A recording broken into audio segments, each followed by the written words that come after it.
Nagsimula sa isa, naubos ang 5, hanggang umabot ng 15. Pagdating ng 20, hindi na makatayo. Busog na busog, lubog na sa pagkaupo. Yan na nga ba sinasabi, hindi naman babae. Cheers pare. Parami din yung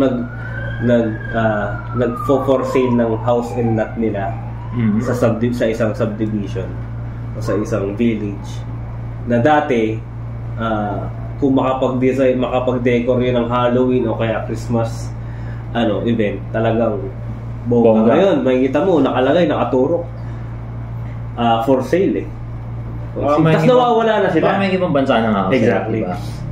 Yung bansa pwedeng yumaman lalo kasi ako naniniwala ako na the more habang tumatagal ang mga mayaman lalong yaman yan, ang mga mahirap lalong hihirap yan.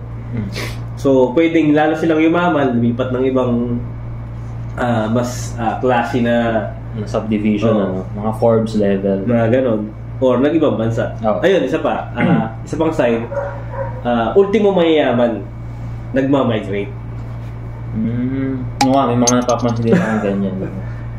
Actually, narinig ko yun sa ilang business owner tsaka sa ilang kamag-anak ko na negosyante. Hindi pa ako lasing. Kami nga At yung mga kakilala, connection din namin, nagmamigrate na Kayo pa, na magsisimula pa lang. Dahil nahihirapan sila dito or hindi lang talaga kontento? More on, actually, nagsimula yun after election Parang hindi nila 2022. Nagsimula after election na parang hindi nila nakikitaan na may magandang progress. Tol, higo po sa baw. Pero sabi sa balita, marami daw foreign direct investment Hindi baka promise Pwede naman. Pwedeng sabi lang naman kasi. Ang makakapagsabi naman din siguro. Mga TikTok lang napanood mo ata. Sorry naman. Ang makakapagsabi lang din naman kasi nun, di ba? Tayo na mga consumer na magkano nang bilihin. So, tayo aaray dun Tayo rin magsasabi na, mura, bili kayo ng ganito. Natanda ko yun, parang 20, basta may period na kung ano yung mura, andun yung mga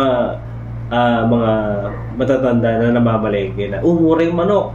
Pumuntahan pa sila. Lahat sila nandun. Tapos, kada handa, either manok o baboy, kung asan yung mura. Ngayon, wala na lahat. Wala na akong mabanggit na mura yung nagmumura na lang No, kaya nga din napansin ko, baka isang sign din, patok yung mga online palengke kasi mas nakakamura kahit 5 piso, 10 piso kumpara sa traditional na bilihan like grocery or palengke. Kasi no pandemic, especially kahit nung medyo okay na yung wala nang mga restrictions, lockdown, yung iba mas pinipili pa rin na mag-online palengke kasi nga mas nakakakuha ng mas murang mga products. Saka parang na-move din kasi talaga tayo nung technology ng internet na yung convenience na in-offer ng internet. Besides, makakaiwas ka sa pamasahe, di ba? Kumbaga, sa side na consumer, sa side ng seller, win-win na kumbaga, na-advertise, lumawak yung market ko online. Tapos si consumer naman, hindi ko na kailangan pumunta dito, babayad na lang ako sa diba? So, ang daming na-open na opportunity noong time na nag-lockdown siguro. Yun. More on dun sa lockdown period Kaya, yung iba nagsisimula na, yung mga negosyante nagsisimula na sa online. Excuse me. Platform Kaya nag-boom din Tapos mas marami nagsasara o naluluging malalaking kumpanya. Ako napansin mo to Ako napansin ko nung time na nanonood pa ako ng mga news, nag-aabang pa ako ng mga news. Ngayon kasi hindi na Ay, naabangan nyo? Wala lang. Ngayon kasi parang wala na akong makuhang good. Wala na akong makuhang good news Puro news siya, pero more on bad news na hindi makatulong sa'yo o makatulong sa mental health mo. So, noong time na yun, sunod-sunod yung nagsasara. Even ngayon, na 2024, 2023, may mga may mga malalaking company pa rin na nagsasara. So, parang hindi siya magandang side sa economy, pero isa siyang side na marami nang naghihirap na rin. Kasi, ultimo nga yung malaki, ultimo na yung big player, umaray na. Nag-pull out na. Yung investor na, foreign investor, nag-pull out na sa Pinas. So, di ba? Ayun, Pero dumadami daw Pogo. O dumadami pa ba? Marami na talaga. Hindi ko siguro sa Pasay, dami doon nagtatago lang. Kaya minsan nadaan ako doon nung maluwag-luwag na yung after post-pandemic, mga 2021. Yeah, nadaan ako doon, gulat ako. Ang daming mga grandiya. Tapos sa mga sakay, mga Chinese. Sunod, no? Hindi naman super yung parang high-end na condo, pero basta mga mid-rise lang. Tol. Feeling ko pa na Chinese kasi ilang grandiya yun. Ang kwento sa akin, nung may na-encounter na ganun, yung kabilang building, puro mga Chinese. Tapos talagang walang mga passport, na itawid lang sila, hindi alam kung paano sila naipasok.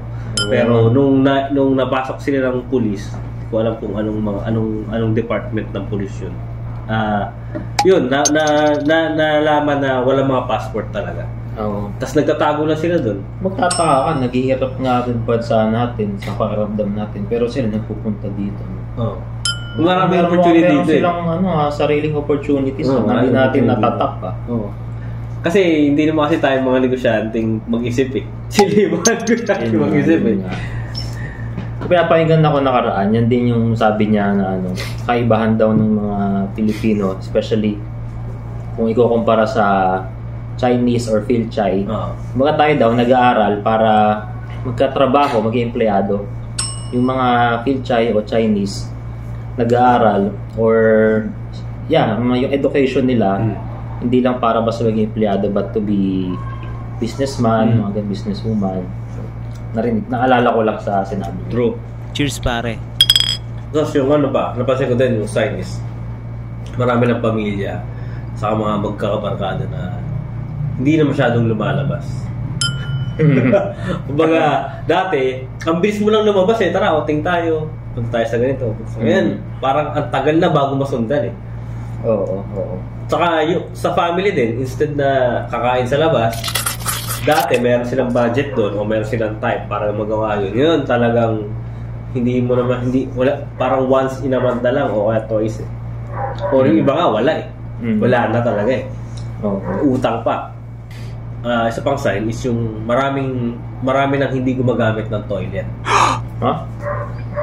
Bakit sign yun ng kahirapan? Kasi sa na lang sila, sa side mo o kaya sa drainage. Kaya sa iba yung mga bahay malapit sa estero, sa estero, sa ilog, o kaya plastic lang, sa kadyaryo.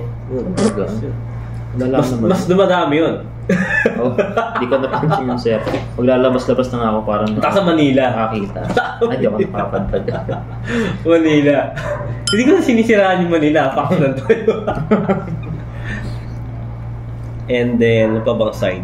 Ayun, mas madaming nagbebenta ng mas marami nang nagbebenta ng boto nila kada eleksyon. Pero di ba parang dati pa yan? Ibig sabihin, dati pa tayong mahirap. Exactly. Mas na-emphasize lang din ngayon. Kapag tumanda tayo kaya system na siya eh.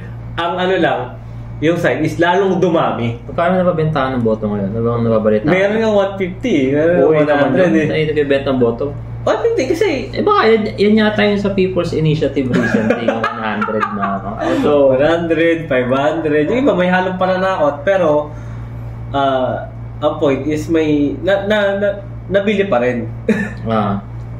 Nabili pa rin for whatever reason kung sa politics side dyan. Ayun, mas madami mga pinapanganak na may utang agad. Diba? Naman nakaka-encourage naman yung science na yan. Ayun, tsaka mas maraming mga magulang o kaya magulang na panay reklamo kaya nagchichismisan sa umaga, sa hapon, sa tanghali, sa gabi patungkol sa ako na-experience ko magulang na ako eh. Chichismisan ako kaya nagre-reklamo patungkol sa presyo ng mga bilihin. Dumadami sila. Ako di pa ako magulang pero nakaraan na-shock talaga ako doon sa presyo ng cauliflower ba yun? Broccoli pala, broccoli. Dati broccoli naalala ko malaki pa talaga yun, basta mas malaki sa kamao. Ngayon ganito na lang, nasa 90 pesos ganun. Makakalungkot eh. Kaya akala ko makakabili ako nun ng pera ko lang 150 kasi gulay naman, chop suey, kaya na yan. Tapos balot na balot ng dahon, no? Balot na balot ng dahon, sa laki ng tangkay. Wala. Kaya nga, kakarampot lang yung pinaka-broccoli. napasiguro isang sign, yung mga dating hindi kinakain na parte ng gulay, let's say, or karne, yung nauso yung SOCMED na parang paano hindi masasayang yung broccoli, yung iba, parang kinikrisp, parang crispy kangkong na style, yung dahon ng broccoli. Hindi na ako kinakain dati, di ba? Pero dahil nga ayaw masayang. Sobrang no? Baka sign din na... Sobrang resourceful na ngayon. Kung hindi sobrang resourceful na, mayroon ng mga life hacks na... life hacks, yeah. Golden age life hacks. Ay, big gandang combination, di ba? Kasi kung mayaman ka, wala ka namang pakialam doon. Kumbaga, yung lifestyle natin, yung gastusin o yung kinakain natin last 2 years ago, 3 years ago, nagtaas man yung presyo, same pa rin ng quantity at quality yung ilalatag natin sa mesa. Mas hindi natin kailangan ng, masigit pa. Kasi basta tayo maman eh.